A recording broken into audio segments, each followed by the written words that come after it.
Presencia de la honorable mesa que tenemos hoy aquí con nosotros. La Universidad de Costa Rica se complace en realizar este panel de política, que es el cierre de este magnífico evento que hemos tenido en conjunto con la Red de Bienestar y Política en América Latina, que, como ustedes sabrán, la mayoría de los aquí presentes goza de la presencia de personas que vivimos en Latinoamérica, algunas otras situadas en Europa, en los Estados Unidos, que estamos preocupadas por el bienestar, preocupadas por cómo hacemos políticas públicas acordes con las necesidades que tiene la región latinoamericana. Muchas gracias, agradecerles una vez más su presencia, el estar aquí hoy con nosotros y en especial a este panel de lujo que nos acompaña. Muchas gracias.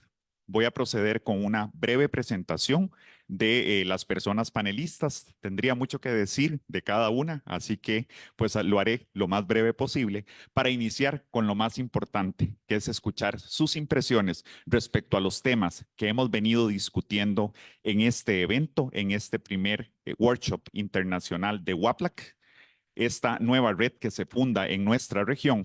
Y también pues vamos a introducir hoy y aprovechar este momento para presentarles este nuevo modelo que lanzamos para Costa Rica, conocido como CRIMOT, que es el modelo de impuestos y beneficios utilizando microsimulaciones para Costa Rica.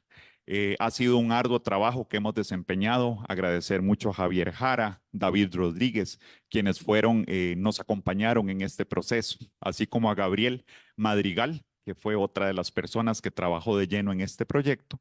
Y pues bueno, hoy vamos a tratar de hacer ese enlace en cómo este modelo también está al servicio de la política pública costarricense. Sin más preámbulo, voy a iniciar presentando de su izquierda a derecha a las personas panelistas que nos acompañan el día de hoy.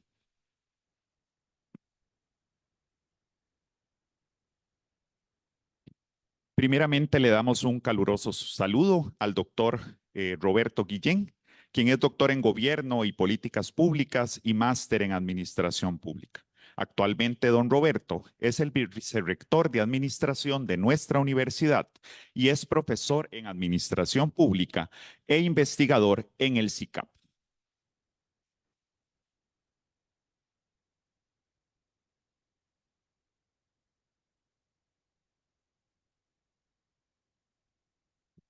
Seguidamente, saludamos a la señora Yorleni León.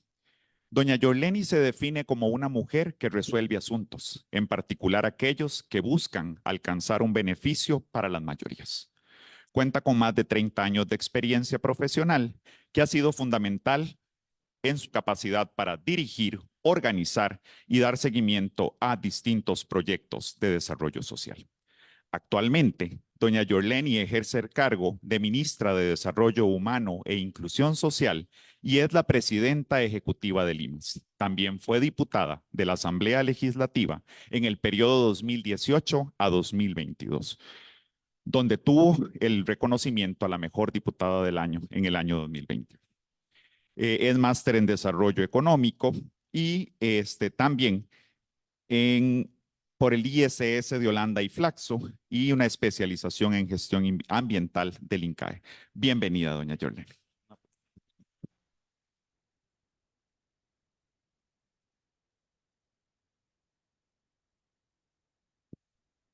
Seguidamente, un caluroso saludo para Lisette Rodríguez, quien es licenciada en Planificación Económica y Social de la Universidad Nacional. Ha trabajado para la Universidad Nacional, el Patronato Nacional de la Infancia, el Instituto Costarricense de Electricidad y el Instituto Mixto de Ayuda Social.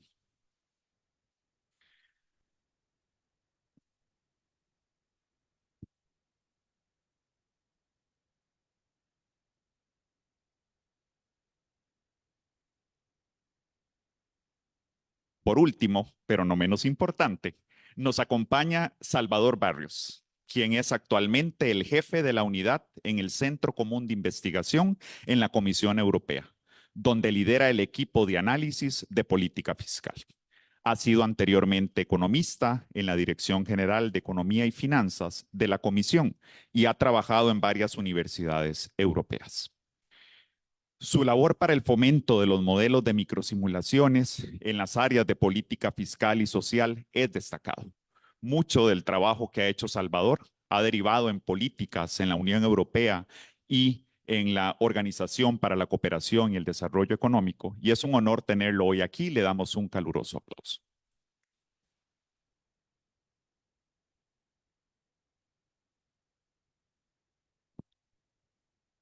Y pues bueno, antes de seguir ya propiamente con las preguntas, como se los comentaba, tenemos el gusto de contar incluso ya con un sitio web, y eso se lo cuento también a las señoras y señores panelistas, donde hacemos el lanzamiento oficial a la ciudadanía de este modelo que, valga aclarar, es un código, un programa abierto al público que puede utilizar cualquier institución, sí, por supuesto, con filtros de acceso en la línea, pues, de tener la certeza de que se van a hacer buenos usos y también de llevar un control para efectos de saber cómo eventualmente estamos trabajando en distintos temas y podemos colaborar entre distintas instituciones. Aquí tienen en pantalla muy brevemente este sitio web que lanzamos. Disculpen para las personas panelistas, se los compartimos también, donde pues se ofrece una explicación detallada de qué es el modelo, qué nos permite hacer.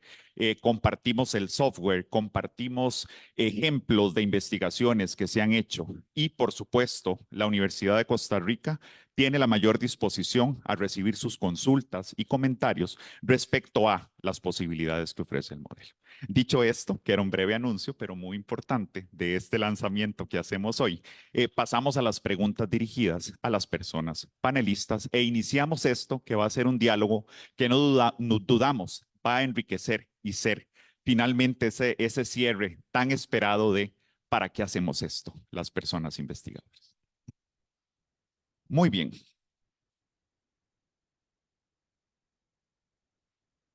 Vamos a empezar con una pregunta para don Roberto Guillén. Don Roberto, ¿cuál es el rol del Estado en la economía?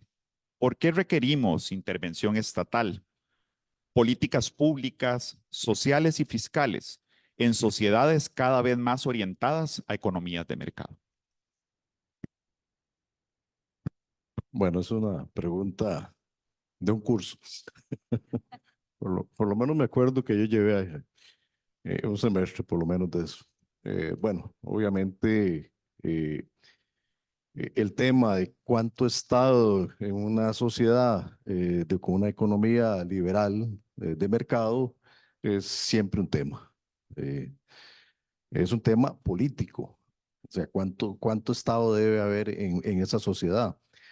Hay actualmente dos grandes tendencias. Una es a ver el Estado desde el punto de vista de, el Estado complementario, o sea, un elemento complementario al mercado cuando se producen fallas de mercado.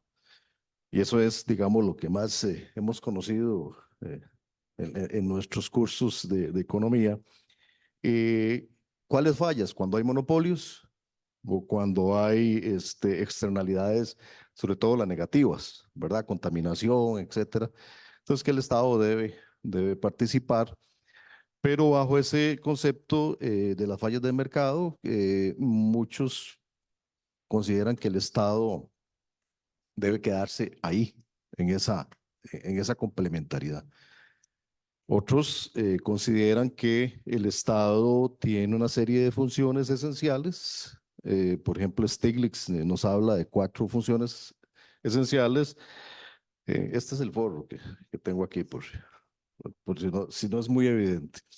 Eh, bueno, sí, habla del Estado regulador como aquel que establece los marcos normativos y las reglas del juego económico y social, donde tiene que velar que esas reglas se den, pero también tiene que promover el cambio y el ajuste de esas reglas del juego social. También la asignación de mecanismos de corrección de las fallas del mercado. Entonces, el tema de las fallas del mercado para este modelo es una parte, ¿verdad? No es la esencia. Y después tenemos la función redistributiva del Estado, que precisamente busca corregir hacer correcciones normativas en la redistribución de la renta, ¿verdad? Ese es un tema fundamental, el concepto de Estado redistributivo, que en esencia también es un tema muy político. Y después tenemos el de estabilización, que aquí es para ver que el sistema económico esté funcionando de manera óptima, que tiene que ver con alcanzar elevados niveles de empleo, conseguir una estabilidad de precios aceptables, lograr una tasa positiva de crecimiento económico, lograr un equilibrio razonable de la balanza de pagos.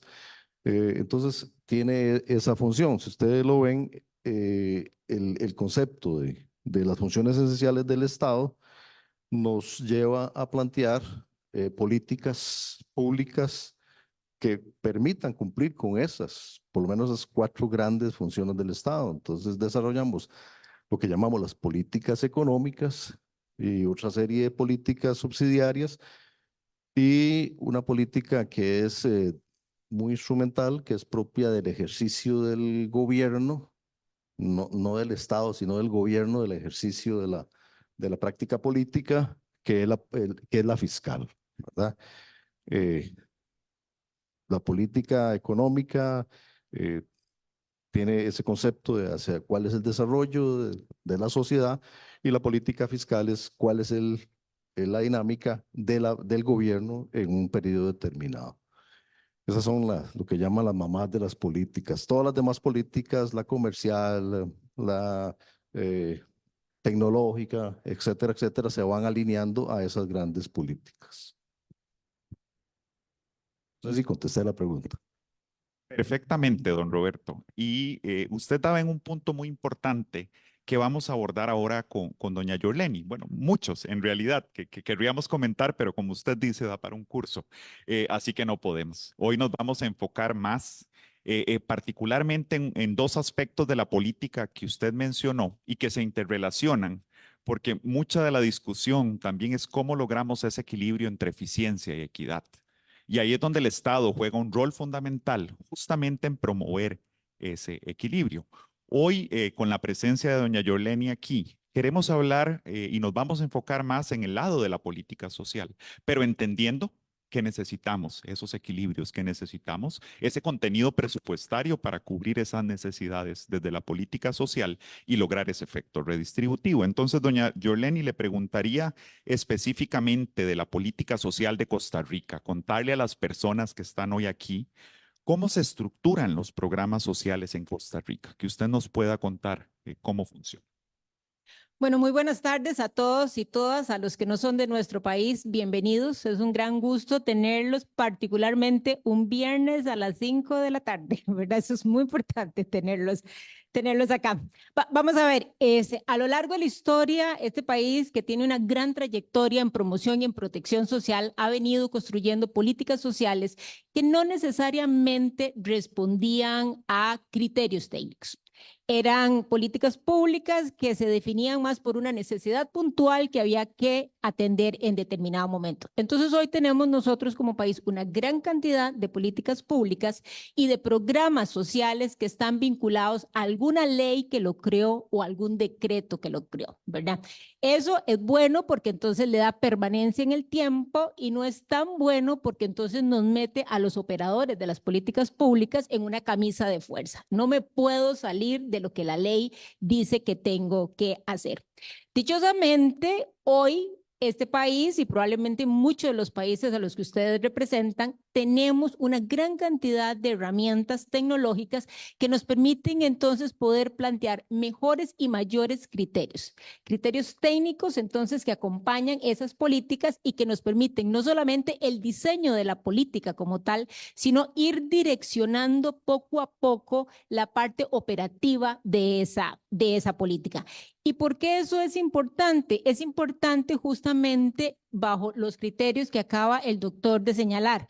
Hay una tarea primordial del Estado que es garantizar el buen uso de los recursos públicos. Y cuando usted tiene demandas muy grandes y además demandas muy variadas de parte de la sociedad, hacer un uso óptimo de los recursos, hacer un uso eficiente de esos recursos, se convierte en una operativa trascendental día a día.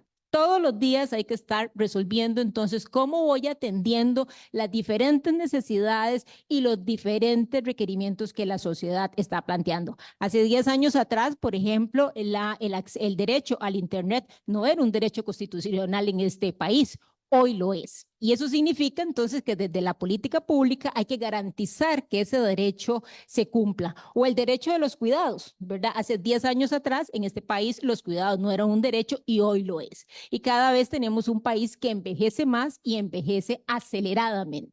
Eso entonces nos ha venido colocando en una posición que a mí me parece que es fabulosa y me siento una ministra realmente afortunada de tener herramientas tecnológicas que nos permiten entonces ir construyendo con mucha precisión la política pública de nuestro país. Y nos ha permitido también tomar políticas públicas que ya teníamos e irlas acomodando o irlas redireccionando a esas nuevas visiones que tenemos desde el Estado. ¿Cuáles herramientas? Cinerube, que ahora doña Lisette les va a hablar, yo diría que es la gran base de datos que tenemos en nuestro país para el sector social. Tiene una cobertura que sobrepasa el 86% de la población. Yo diría que ya podemos andar como por el 90% de la población.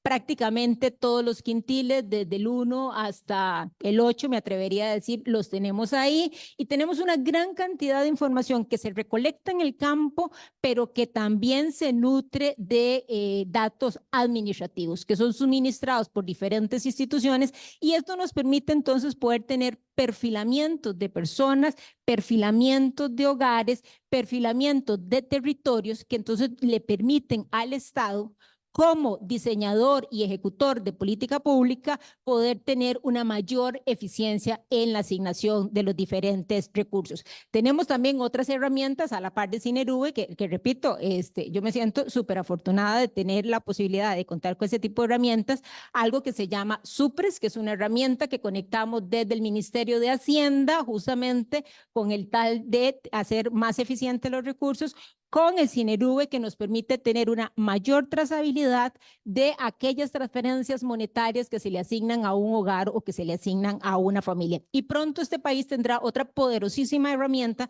que es Hacienda Digital. Esa es una gran apuesta que este país ha hecho y eso va a permitir entonces la generación de un conjunto de datos que de manera integral, estas bases de datos más otras bases de datos que se tienen, nos permiten ir perfeccionando cada vez más esa política pública. Y yo diría además que no se trata solamente de la política pública del sector social, es que cada vez compaginamos más las políticas del sector social con otras políticas. Por ejemplo, la vinculación entre lo social y agricultura es absolutamente natural, ¿verdad? Y nos permite entonces ir generando mecanismos de coordinación y demás. Algunas dificultades que encontramos a la hora que operacionalizamos estas políticas públicas. La gobernanza de los datos. En este país hay una gran cantidad de legislación que bien protege los datos de los ciudadanos y por supuesto que estamos a favor de la protección de datos de los ciudadanos,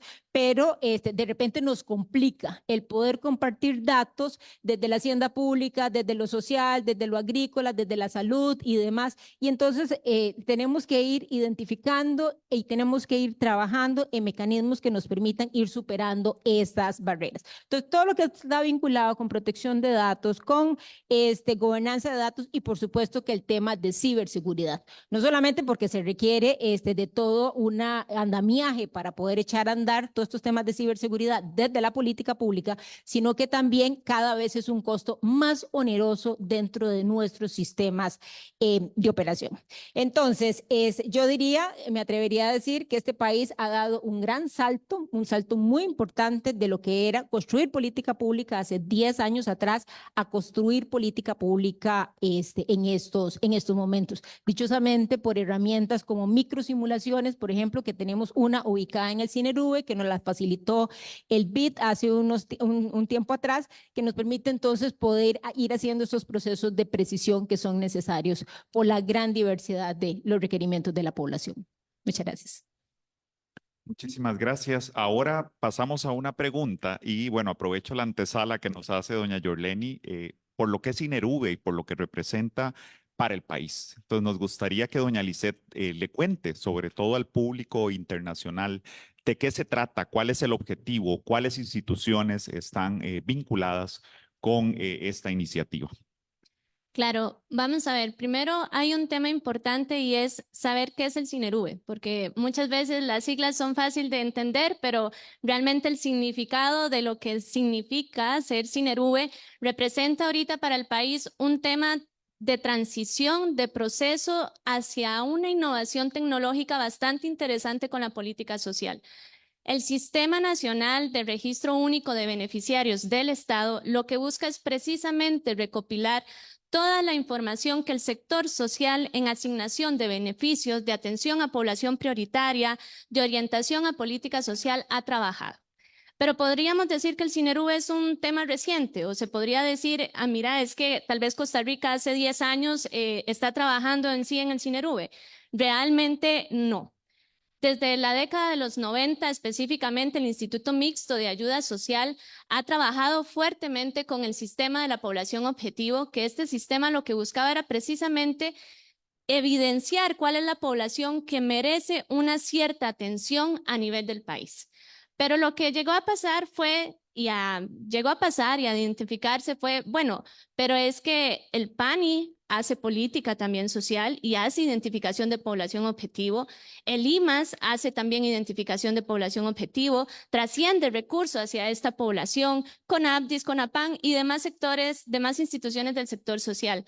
Pero al final, estas no se vinculaban, estas no se interoperacionalizaban, como le llamamos tecnológicamente, a todo este proceso.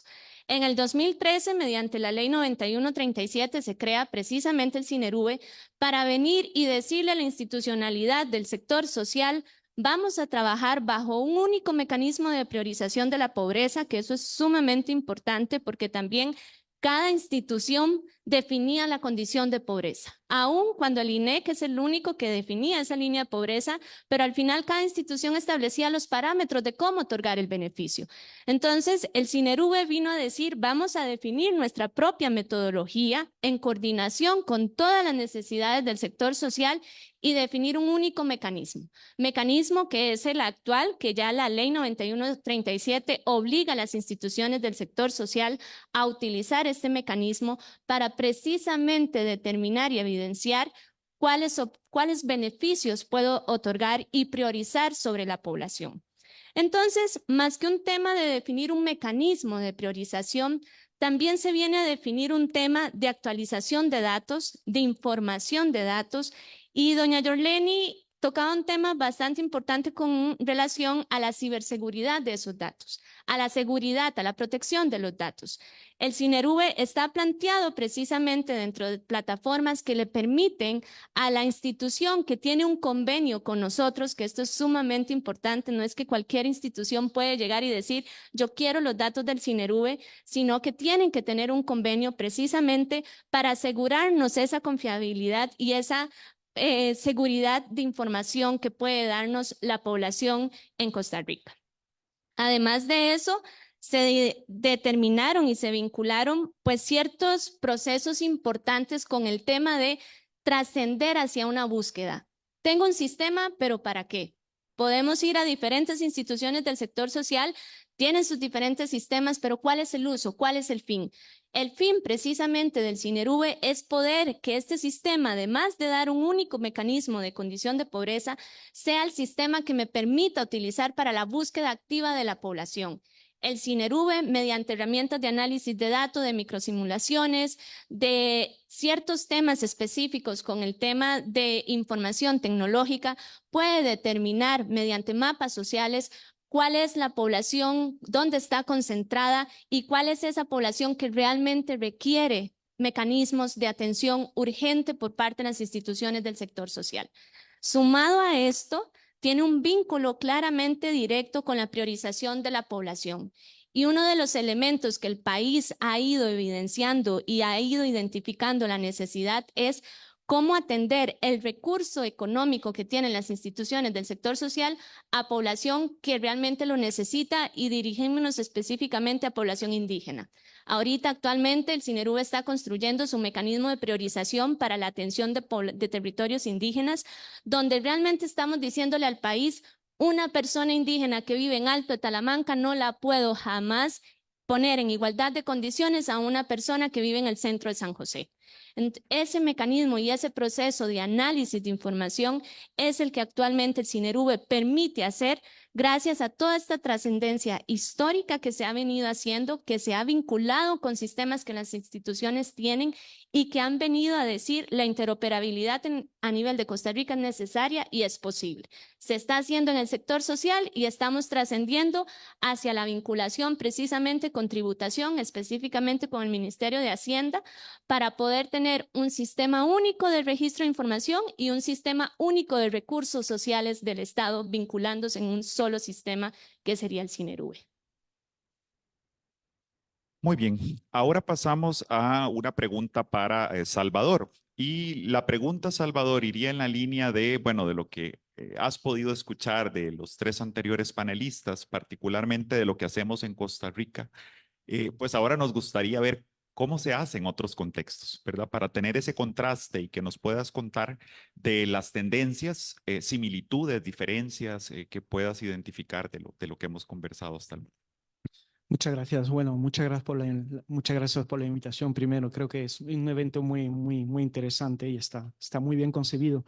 Me parece fascinante, o sea, todo lo que acabáis de contar va realmente en la dirección correcta totalmente y lo que, si puedo dar mi perspectiva desde Europa, es claramente observamos una correlación entre el esfuerzo de transparencia y de puesta a disponibilidad de los datos necesario para el diseño de política pública y la calidad de estas políticas públicas. Creo que es fundamental.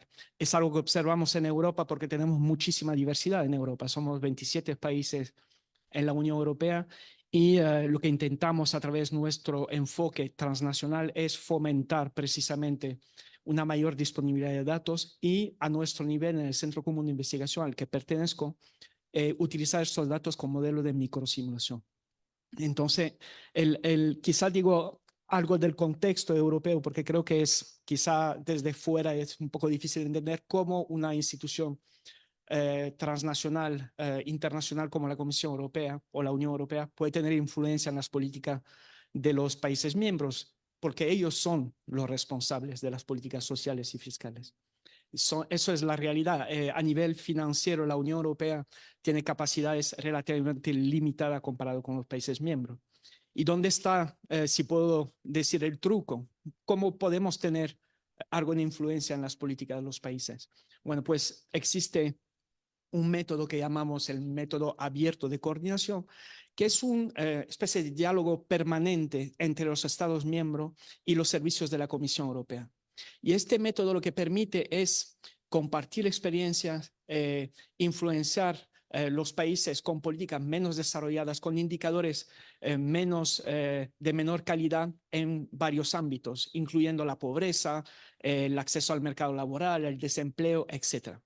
Entonces, estas políticas son nacionales, pero existe una influencia clara a nivel europeo, porque ese diálogo tiene además influencia y tiene repercusión a nivel político, sobre todo en algunos estados que están bastante retrasados en algunos indicadores, ¿no? Entonces, a pesar de tener un peso financiero en términos de capacidad de gasto público relativamente limitado, la Unión Europea tiene una influencia bastante relevante.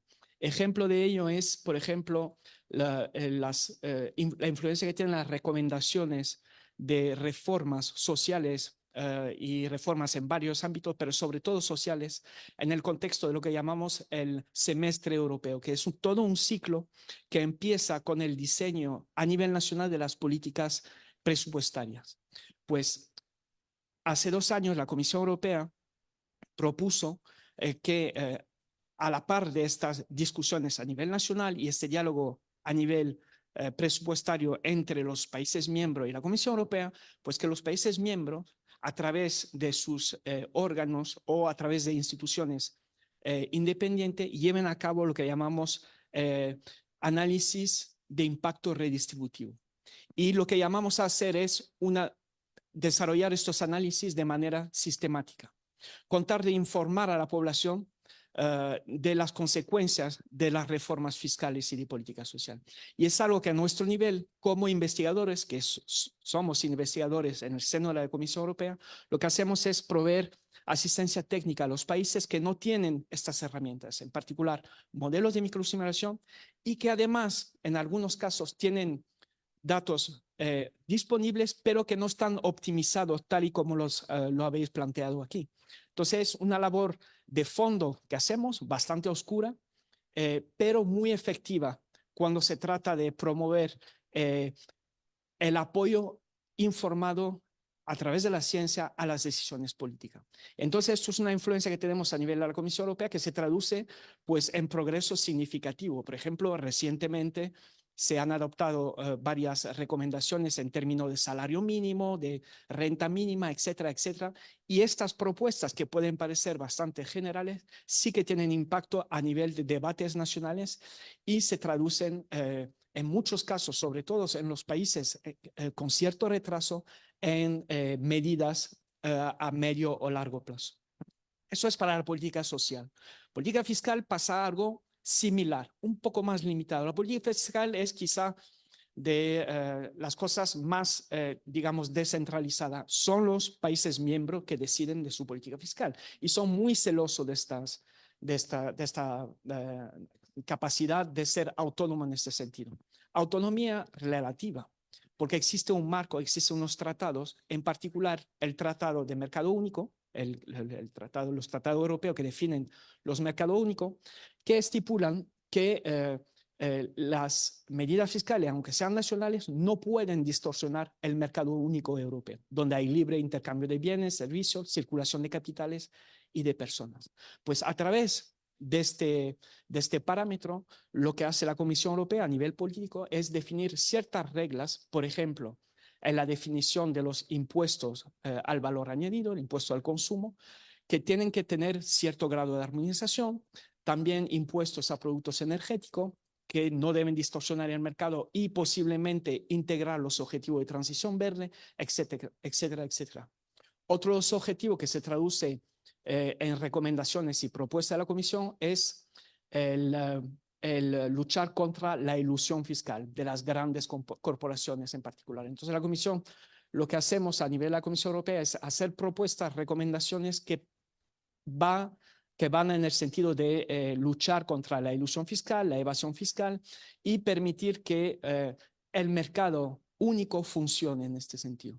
Entonces, tanto como a nivel de la política social y la política fiscal, son medidas relativamente inocua en términos políticos, pero que tienen una gran influencia en los debates nacionales y que al final llevan a consecuencias bastante tangibles a nivel de la reforma de los Estados miembros. Entonces, yo creo que el ejemplo de la Unión Europea quizá es interesante de entender para poder entender cómo en otros ámbitos, en otros continentes, el poder tener herramientas comparables, modelo de microsimulación, datos disponibles, permiten comparar lo bien que se puede hacer, desarrollar ciertas políticas en algunos países y posiblemente cómo se podrían aplicar estas políticas en otros ámbitos, en otros países. Y estas herramientas, estos datos, tienen un poder muy relevante. En ese sentido es muy importante también, además de poner estos datos a disposición de la comunidad científica, de los institutos independientes, de que la comunidad académica intervenga y desarrolle métodos, elabore métodos, desarrolle métodos científicos que vayan en el sentido de aportar respuestas concretas a los problemas sociales. Y creo que esto es muy relevante y es un poco lo que estamos notando aquí. Muchas gracias. Voy a hacer un cambio porque creo que aquí hay un vínculo inmediato entre lo que Salvador nos acaba de contar y una pregunta que teníamos para don Roberto, ¿verdad? Y es, ¿cuál es el rol de la academia al final de cuentas en todo esto? ¿Cómo llegamos a sumar en generar justamente información? ¿Cómo nos articulamos más y mejor con las políticas públicas para justamente cumplir ese rol de ser asesores técnicos al servicio del bienestar del país. Bueno, este tema de la academia, hay que partir de que la academia no es algo homogéneo, sino que es se caracteriza por su heterogeneidad. O sea, no podemos pensar que en la academia hay un solo pensamiento, hay una sola línea de pensamiento, sino que el pensamiento en la universidad es divergente, ¿verdad? Es disruptivo. Entonces, la universidad no solo se queda en el plano técnico de decir, bueno, vamos a dar información, estudios, investigación, datos, ¿verdad? Que sí lo hace y lo hace bien, ¿verdad? Pero eso es una parte nada más de lo que hace la academia. La academia también prepara, forma para que sus estudiantes puedan entender el fenómeno, ¿ah? De la economía, de la política, de la formulación de políticas públicas. Entonces también tiene ese rol formativo.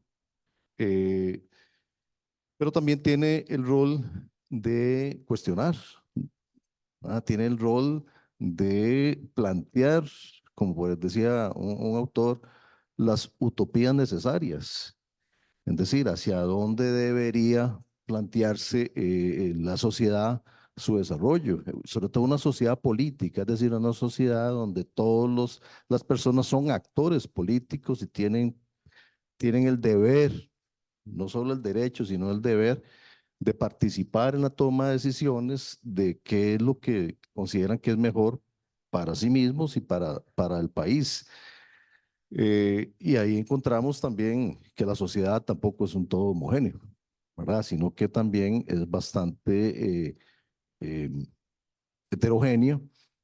Y ahí el fenómeno de la lucha entre los sectores es una de las características de la sociedad política, ¿verdad? Siempre van a haber actores que están en un proceso de lucha, no tiene que ser armadas necesariamente, pero que no se ponen de acuerdo o cuando se logra un acuerdo siempre van a haber algunos perdedores y algunos ganadores, ¿verdad? Algunos se van a beneficiar más o menos. Entonces, el ejercicio político es un ejercicio de manejo del conflicto en una sociedad para poder desarrollarse.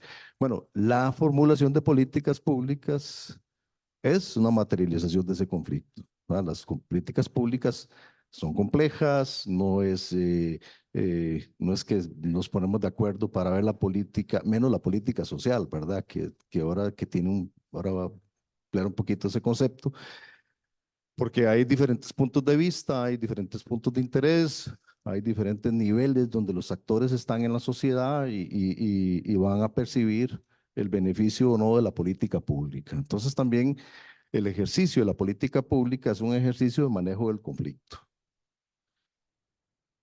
La universidad, por su heterogeneidad, también forma parte de ese conflicto y tiene ese doble papel de ser formador, de ser investigador, ¿verdad? De darle soporte a la política pública, pero por otro lado de ser cuestionador, de ser el que esté planteando la disrupción, cosas nuevas. Entonces, eso acrecienta el conflicto. Pero además, para hacerlo más complicado, las políticas públicas no son una jerarquía. Es decir, yo tengo aquí la política económica, la política fiscal, la política comercial y van en una estructura, sino que las políticas hay que verlas como una red donde las diferentes políticas entre sí también entran en conflicto. Hay un conflicto entre la política económica y la política social.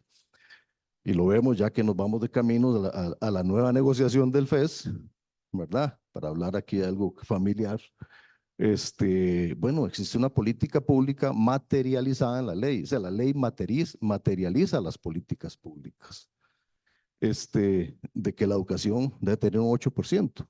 Bueno, eso en algún momento, en ese conflicto social, la sociedad logró un acuerdo En una sociedad democrática logra un acuerdo para decir el 8% es el ideal, el 8% del presupuesto, ¿verdad? De público es el ideal para que haya un desarrollo social, ¿verdad?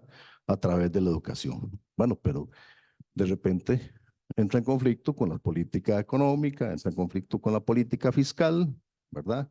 Acuérdense que la política fiscal pues tiene el rubro de impuestos, el rubro del gasto, ¿verdad? Del Estado.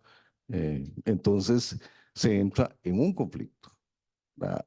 Ahora sí, ¿cómo venimos con la parte técnica a darle soporte a dos políticas que están en conflicto?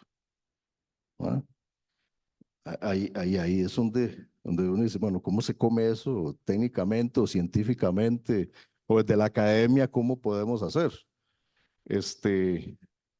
Bueno, yo me imagino el Estado es algo así como alguien que camina sobre una cuerda floja, ¿verdad? Y tiene que lograr un equilibrio en cada paso que da. Y cada vez que da un paso, tiene que medir muy bien ese paso que va a dar, ¿verdad? Esa medición de ese paso para poder mantener el equilibrio es ahí donde la universidad también puede aportar. Es decir, ¿qué pasa, verdad? Si me muevo un poquito, ¿qué pasa si el viento cambia? Etcétera, etcétera. O sea, todo ese bagaje técnico de datos, de análisis, para dar cada paso que nos permita mantener el equilibrio, es ahí donde las universidades pueden aportar mucho con el manejo de la información, el conocimiento, pero sobre todo la investigación científica, para que cada paso que se dé esté realmente fundamentado en investigación científica objetiva. Y ahí es también, ese es otro gran tema, que también es un conflicto entre los tomadores de decisiones, que muchas veces esa investigación científica y esa información no necesariamente están de acuerdo con sus posiciones preestablecidas, ¿verdad? Entonces, ahí hay un conflicto político en el sentido de, ese dato no me llena porque me contradice lo que yo pienso, ¿verdad? Como político. Pero también el, el, el lenguaje, la comunicación entre el actor político y el investigador allá metido en la academia haciendo, nos damos cuenta de que hablamos dos lenguajes diferentes, ¿verdad? Entonces, ahí hay un problema también de comunicación. ¿Qué es lo que el tomador de decisiones considera prioritario? ¿Qué es lo que necesita? ¿Qué información es la que es relevante versus la que la persona investigadora considera que es relevante, importante, trascendente, ¿verdad? ¿Cómo articular eso? ¿Cómo esos flujos de conocimiento se encuentran, coinciden para lograr una política pública efectiva? Es también parte de lo que la universidad estudia, ¿verdad? Cómo lograr que las políticas públicas se logren articular, cómo lograr que los tomadores de decisiones, junto con los proveedores de información, puedan, digamos, articularse, conjuntarse para llevar, digamos, ese paso que está en la cuerda floja y que no vayamos a perder el equilibrio. Porque al final del día el Estado es un equilibrio. Esa es toda la razón de ser del Estado. Sobre todo en el caso nuestro, el Estado Social de Derecho es un equilibrio entre desarrollo social y desarrollo económico, ¿verdad? Y ese equilibrio, pues las universidades tienen tienen un liderazgo en la gestión del conocimiento necesario para que podamos mantener ese equilibrio. Muchas gracias. Vamos a hacer un salto para ya irnos acercando un poquitito más a lo que queremos, ¿verdad? Yo creo que esta introducción era necesaria, era comprender primero ese rol y esas divergencias, discusiones importantes entre ese logro, entre eficiencia, equidad, entre esto que comentaba don Roberto al final de cómo logramos con los recursos que tenemos satisfacer esas necesidades muchas que tenemos, particularmente después de un contexto de pandemia, de choque inflacionario, nos pone en una coyuntura aún más complicada. Y no perdamos de vista que en el caso de Costa Rica y la mayoría de países latinoamericanos somos países en desarrollo, que tenemos grandes retos para lograr con poco hacer mucho. Lo que vamos a pasar ahora es, pues primero, y hacerlo directamente con un ejemplo, quizás, doña Yorleni, que usted nos cuente de algún programa social en Costa Rica que usted quiera destacar, que vamos a profundizar en cómo se hace esta focalización con doña Lisset, y después, pues pasamos a algún paralelismo que también nos plantee Salvador. Sí, muchas gracias, Luis. Vamos a muy rápidamente contarles que ante demandas crecientes y diversas, no tenemos otra opción que establecer criterios para poder asignar atenciones desde el sistema social, ¿verdad? En este país, y me parece que muchos países en Latinoamérica no tienen la capacidad todavía de poder universalizar todo aquello que debería estar universalizado desde la promoción y desde la protección social. Entonces, partiendo de ese contexto, que es el contexto pragmático, ¿verdad? No es el ideal ni es el que queremos, sino que es lo que es, ¿verdad? Este país, entonces, ha venido estableciendo criterios. Uno de esos criterios es, por supuesto, la línea de pobreza, para lo cual tenemos un instituto, como lo mencionaba Lisset, que es la que lo define para todas las instituciones en todo este país. En este caso, el INEC. Y a partir de esa línea de pobreza, pobreza extrema, pobreza básica, vulnerabilidad, no pobres y así sucesivamente, el país entonces tutela los derechos de todas estas personas a partir de algo que se llama el techo presupuestario. Puedo tutelar y puedo alcanzar coberturas en función de cuál es mi techo presupuestario para poder hacerlo. Y entonces, a partir de ese techo presupuestario, de esa tutela de los derechos, de esa línea de pobreza, definimos otros criterios que son importantes. ¿Cuáles criterios? Por ejemplo, en la política social de este país es importante los adultos mayores, las personas dependientes, las jefaturas femeninas con niños menores o con personas menores de hogar, las personas indígenas. Estas son población y por supuesto toda la población con discapacidad. Estos puntean entonces a la hora que requieren un servicio y aquellos que tengan la mayor cantidad de agravantes o de condicionantes, por supuesto que son los primeros en ser atendidos y los otros van a ir en una, yo no diría en una fila, pero sí un mecanismo que permite atenderlos en otro momento.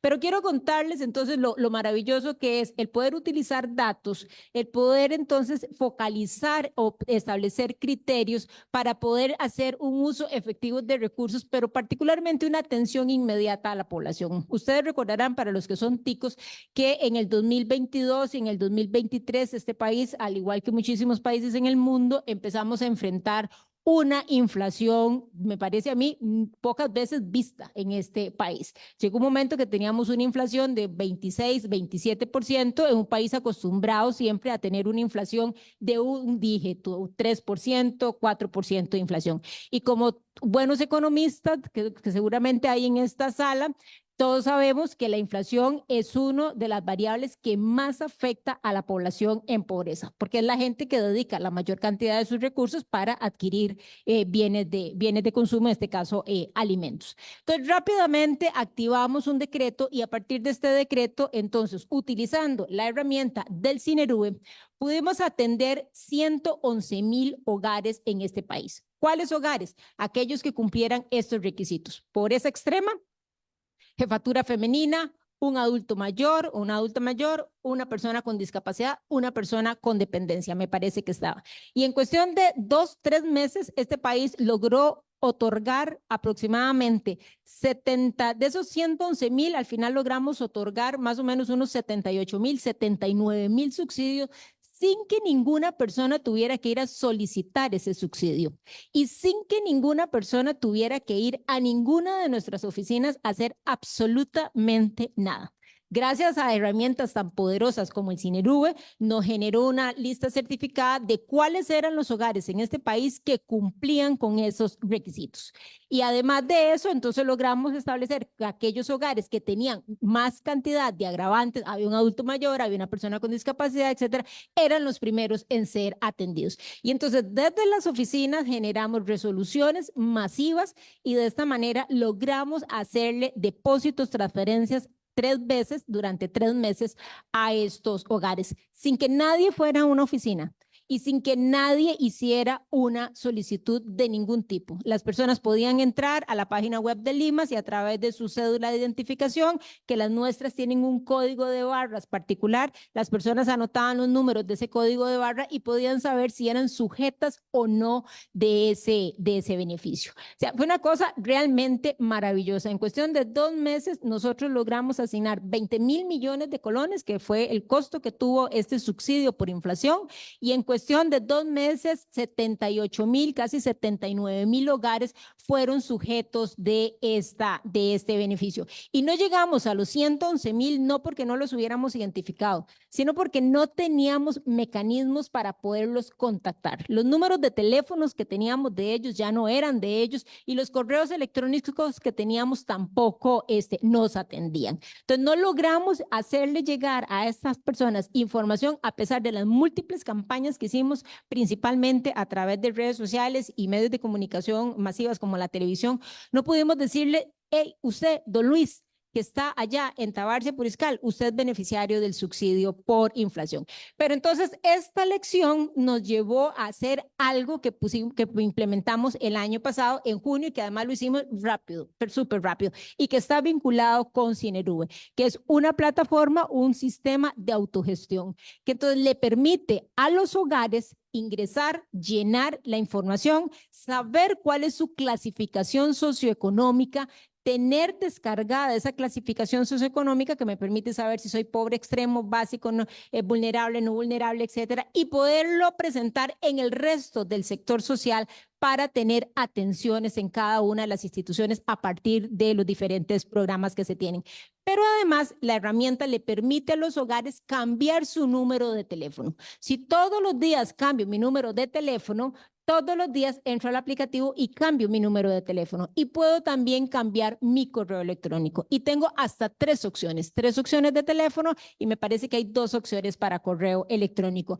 Y esto que es súper simple, que en el Limas lo pudimos desarrollar en una cuestión súper breve y demás porque teníamos detrás un motor como Cinerube, lo implementamos y en cuestión de meses nosotros teníamos casi 150.000 hogares que habían llenado este sistema de autogestión. Es 1 por hogar. Ahí me aparece toda la información de todos los integrantes del hogar. Y de esta manera, entonces, nos hemos logrado facilitar un acercamiento con los hogares extraordinarios. Hoy le decimos cuándo tiene su cita, le mandamos un mensaje, se lo colocamos ahí, le decimos quién lo va a atender, le decimos a qué hora se tiene que presentar. Si por alguna razón esa cita se tuvo que trasladar, le señalamos que su cita fue trasladada para X o Y.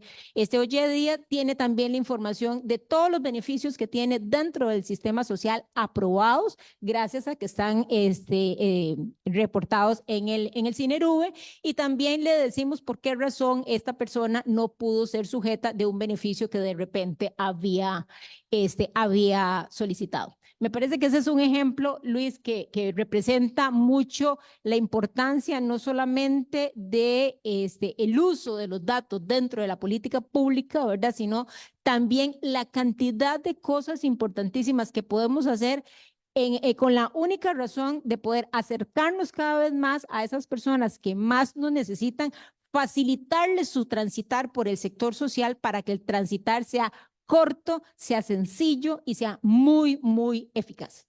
Gracias. Gracias. Muy bien. Escuchando lo que nos comenta doña Yorleni, pues hay que destacar sin lugar a dudas los avances que ha tenido el país en el uso de información, en la creación de estos registros únicos con datos administrativos que nos permiten sin lugar a dudas tener una mejor focalización de los programas sociales. Pero por supuesto que tenemos un camino por delante. Esto no acaba aquí. Entonces querría que doña Lisette nos cuente cuáles son esos retos, esas oportunidades de mejoras que tenemos por delante en cuanto a el trabajo que se realiza desde Cinerube, que está muy conectado con el desarrollo de la política social. Sí, don Roberto, usted señalaba un tema, el conflicto técnico de la información. Yo le cuento el conflicto técnico de la articulación interinstitucional. Es un tema bastante complejo. Ese sería uno de los principales retos que tiene el Cinerube en su proceso de interoperabilidad. ¿Cómo lograr que una institución del sector social donde cotidianamente ha definido sus parámetros y sus mecanismos para asignación de un beneficio, llegar y decirle, ya no va a establecer sus mecanismos tal cual usted los establece, sino que ya va a haber un único mecanismo que le va a orientar y guiar a cómo otorgar un beneficio. El que las instituciones acepten precisamente el SINERUVE como este único sistema de registro de información social ha sido uno de los procesos que realmente ha sido todo un reto desde la construcción del SINERUVE. No solamente desde un tema de cómo trasladar la información, sino hasta un tema de aceptación de la información. Hace unas pocas semanas estábamos específicamente con una institución y le decíamos, usted está queriendo decir que una persona usuaria tiene que ir a su institución para llegar y decirle que acepta dar el consentimiento informado cuando ya hay plataformas digitales donde puede dar ese consentimiento informado. Sí, eso es lo que estoy diciendo. Entonces, cuando uno llega a negociar con esa institución y uno viendo los mecanismos que puede tener ya un sistema como el que tiene el SINERUVE para poder facilitar a que esa persona usuaria no tenga que trasladarse a una oficina local o no a una institución del Estado en específico, sino que solamente ingresando a un sistema puede dar su visto bueno para poder acceder a toda esta amplia gama de beneficios del sector social, ha sido uno de los temas complejos. Otro es el tema de la calidad de datos. Estamos hablando de que todas las instituciones del sector social, ahorita tenemos aproximadamente 105 instituciones con convenio ya activo a nivel del SINERUVE, y estas 105 trasladan información, no solamente de beneficios, sino también de registros. Porque un elemento importante que se evidenciaba en la atención del Instituto Mixto, en la atención de CONAPDIT, de CONAPAN, es qué tan real es la información que la persona usuaria me está dando, qué otros mecanismos puedo utilizar para realmente evidenciar que esa información que estoy recibiendo es real y realmente puedo llegar a darle el beneficio a esa persona que lo necesita. Ahí se inició todo un proceso precisamente de información, de vinculación con la Caja Costarricense del Seguro Social para tener acceso a la base de datos del CICERE. Ya tenemos ese acceso de la información a la Dirección de Migración y Extranjería que permite poder trasladar la información al SINERUVE y poder saber cuáles personas están en situación migratoria regular en Costa Rica. Tenemos el registro, vinculación con el registro nacional, con el Tribunal Supremo de Elecciones, y ahorita queremos dirigirnos hacia el Registro Nacional de la Propiedad, para que realmente en esta priorización del recurso que lastimosamente no alcanza para poder dar a toda la población que realmente lo está necesitando y que tengo que establecer o que tenemos que establecer ciertos mecanismos de priorización, tengo que utilizar estas herramientas que permiten visualizar o por lo menos llegar a un estado o contexto más real de la situación de ese hogar para poder asignar el beneficio. Otro de los elementos que también tenemos en nuestro proceso y ha sido un reto es el tema de la georreferenciación. Ahora comentaba con don Roberto al iniciar que estamos ante todo un tema de cómo georreferenciar esos hogares, de cómo poderlos ubicar, principalmente porque la mayoría del costarricense, y puede ser que tal vez a nivel de Latinoamérica también, pasa movilizándose constantemente. Realmente donde haya trabajo yo me movilizo. Yo puedo ser de Pérez Celedón y trascender a Heredia porque necesito vivir en Heredia para poder trabajar. Pero ¿cómo yo doy guía a ese hogar o a esa persona para saber hacia dónde se está dirigiendo y hacia dónde debo de focalizar mi política social? Es ahí uno de los 3 retos principales que estamos teniendo a nivel del SINERUVE, pero más sin embargo no ha sido la limitación, porque realmente contar un sistema con un instrumento que es el registro de información socioeconómica, que es el único instrumento que utiliza el IMAS, que utilizan las otras instituciones para realmente definir la información socioeconómica de un hogar, ya trasciende hacia procesos de mejora en la calidad de información, hacia procesos de búsqueda activa de la población objetivo y principalmente de definir cómo poder vincular toda la política social con la política económica del país, que es uno de los retos principales que tiene actualmente este país y que claramente el costarricense lo visualiza y el sistema también SINERUVE lo visualiza. Sí, muchas gracias. Bueno, ya para ir cerrando, lamentablemente, en realidad nos gustaría, después de esta rica discusión que hemos tenido, cerrar con una intervención de Salvador de ese trabajo que se ha hecho con uno de estas herramientas, con uno de estos modelos que, valga aclarar, tampoco pretende ser el único ni desplazar instrumentos o modelos existentes, sino cómo nos complementamos, cómo estos modelos que tienen un lenguaje único, un lenguaje estandarizado ya en aproximadamente 50 países, nos permiten no solo testear los efectos en pobreza, desigualdad de lo que sucede en Costa Rica, sino también aprender de las experiencias de otros países, porque podemos hacer análisis de economía comparada que nos permiten decir, bueno, de lo que se está haciendo en otras latitudes, este nos suena como cercano a nuestra realidad, ¿qué resultados nos puede dar? Entonces, nos gustaría que Salvador profundice un poco más en ese rol que tienen los modelos de microsimulaciones, como este lenguaje único que ya usamos muchos países para análisis, y cómo podemos compartir conocimiento, transferir conocimiento para que, por supuesto, lo aprovechemos en las distintas latitudes. Aquí nada más aprovecho para hacer un anuncio importante. Previo a este evento, la universidad realizó un curso de microsimulaciones, un curso donde pusimos a disposición no solo el modelo, sino que hicimos una primera inducción a participantes del Instituto Mixto de Ayuda Social, de SINIRUVE, del Instituto Nacional de Estadística y Censo, de la Contraloría General de la República, del Banco Central de Costa Rica, porque además esto nos abre la posibilidad de trabajar en equipos. Es un modelo transparente, es un modelo abierto, que al final de cuentas es tan abierto al punto de que estamos aquí reunidos discutiendo cómo hacemos cosas entre nosotros. Pero ¿quién mejor que Salvador para contarnos alguna experiencia en particular que nos ilustre de qué se está haciendo con estos modelos? Luis, entiendo que es la última pregunta. Entonces tengo que aprovechar para decir todo lo que te quería decir, ¿no? Perfecto. Solo un comentario. Creo que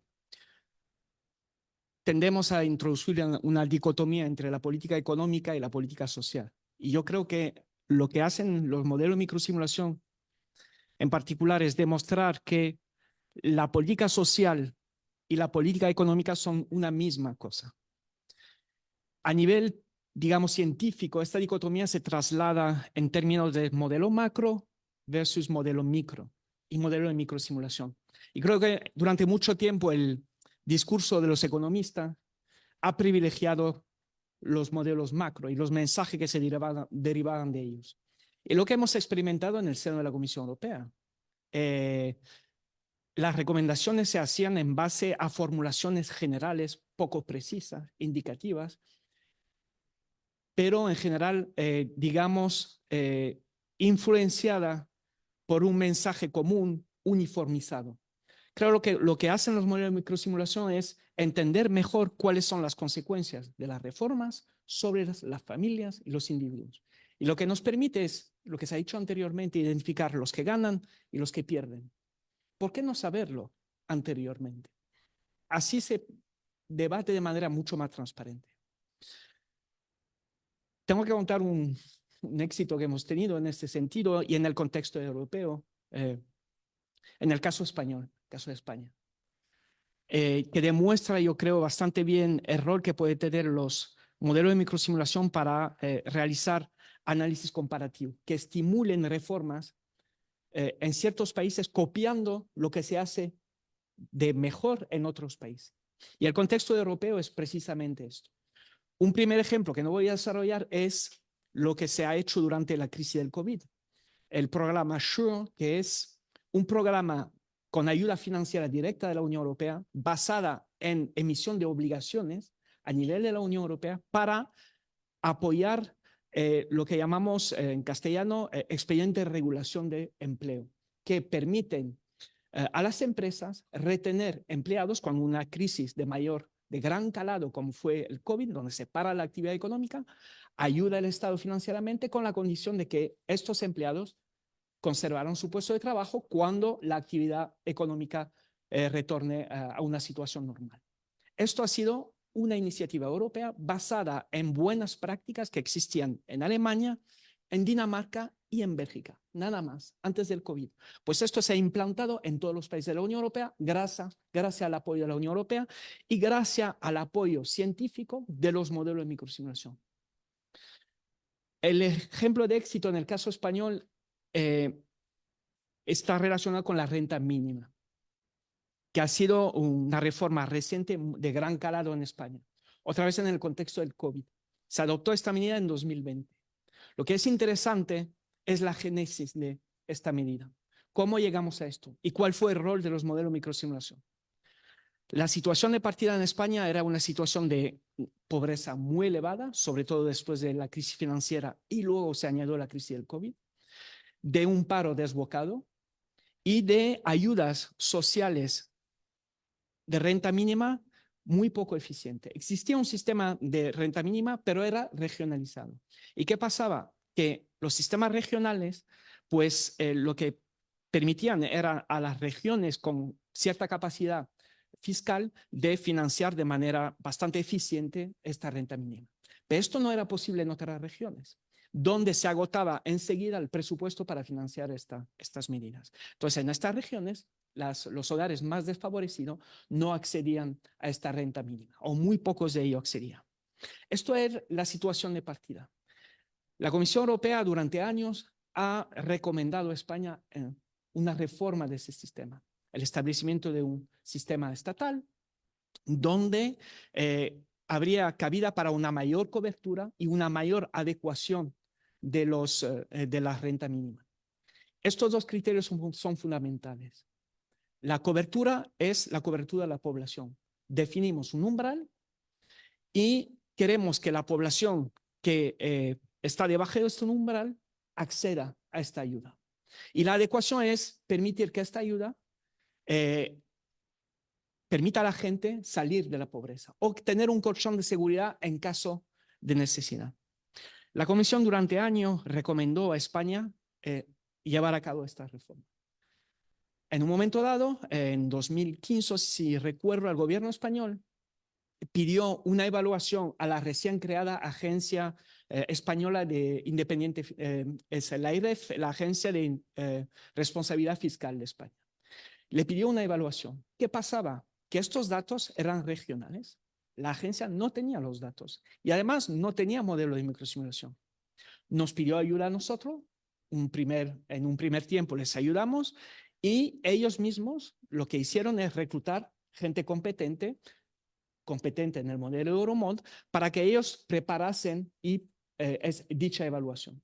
Y esto fue la base de la partida de la reforma realmente. Esto nos permitió establecer un diálogo entre España, el gobierno español y los gobiernos sucesivos y la Comisión Europea, porque el modelo y los datos eran comunes. Entonces lo que se debatía eran cosas de diseños, temas de diseño, cobertura, adecuación, relación entre esta ayuda y la inserción en el mercado laboral, etcétera, etcétera. Lo que se debatía era realmente lo importante. No se debatía cuánto costaría y a quién beneficiaría, porque esto lo daba el modelo. Entonces, lo que permite estos modelos es realmente establecer un debate transparente con la ayuda directa del mundo científico de los modelos. Y esto es muy relevante. Esto es una historia de éxito, porque al final nosotros, a nivel del Centro Común de Investigación, jugamos a dos bandas. Preparamos la propuesta española y apoyamos los servicios de Bruselas, la Dirección General de Empleo y de Política Social, que debatía y negociaba con España. Y se llevó a cabo esta reforma. Ahora existe un sistema estatal de renta mínima en España, que es bastante mejor, sobre todo para las regiones que no tenían la capacidad fiscal suficiente. Y el diseño en gran medida pues responde a lo que se esperaba del gobierno español, es decir, que es una ayuda no contributiva, la gente no tiene por qué cotizar a la seguridad social, porque es una ayuda de último recurso. Lo que había anteriormente era, lo único que había era un subsidio al paro de larga duración y ya está. Eso significaba que la gente que tenía este subsidio lo tenía porque contribuía. Esto se ha suprimido y hace que la ayuda alcance mucho más población. Eso es un ejemplo concreto realmente de cómo de partida los modelos de microsimulación, la disponibilidad de los datos han desempeñado un papel fundamental en una política que afecta muy positivamente a la familia en su día a día. Muchas gracias. En esa misma línea de lo que planteaba Salvador, y es importante que lo dejemos muy claro en este espacio, es que este modelo, como les decía, una vez más, no solo sigue los estándares de Euromod como ese modelo base, que luego se amplía a SouthMod y LatinMod, también tenemos por ahí iniciativas, lo cual, sin lugar a dudas, también nos pone a hablar en un lenguaje común, ¿verdad? Como Salvador decía, un lenguaje común que nos beneficia en dos ámbitos. Una es la comparabilidad internacional en cuanto al desempeño que tenemos en la política pública nacional y la otra es, de nuevo, la posibilidad de aprender de esas buenas prácticas que se han llevado a nivel internacional. Otra cosa importante que quería resaltar con el trabajo de Salvador, porque al pobre no le di tiempo de hacerlo él mismo, es también esa apertura que tienen estos modelos a alimentarse de distintas fuentes de información, de cuentas nacionales, de registros administrativos, que también podrían verse beneficiados del insumo para medir de forma anticipada potenciales efectos en pobreza, en desigualdad. Entonces entra como un elemento preliminar a la focalización. Veamos potenciales efectos, utilicemos los datos y las herramientas que siguen de focalización y ya tendremos por lo menos una mayor probabilidad de éxito en esa focalización, porque tenemos esa antesala que nos permite ver esos efectos en pobreza, desigualdad e incluso cuánto le costaría al Estado. Podemos hablar de políticas neutras también, donde lo que buscamos es que no se generen distorsiones, como se hablaba en el mercado, o se minimicen y podamos no perder efectividad por ello. En fin, es todo un mundo lo que tenemos por delante. Es un reto como país, al igual que lo han tenido otros países que nos llevan camino recorrido, sin lugar a dudas la Unión Europea como el origen, pero por eso estamos aquí, sentados, discutiéndolo. Es solo el inicio. Hoy es solo el arranque de lo que es CRIMOT y que sepan ustedes, doña Yorlene y doña Lisette, en nombre de la Universidad de Costa Rica, con don Roberto aquí presente, que esto es para el país, no para la Universidad de Costa Rica, que tenemos aquí actores muy importantes que están dispuestos a compartir su experiencia y que nosotros como Universidad de Costa Rica, con la directora de la Escuela de Economía aquí presente, tenemos el compromiso de sumar al bienestar de la sociedad costarricense. Muchas gracias, buenas tardes, le damos un aplauso a los panelistas.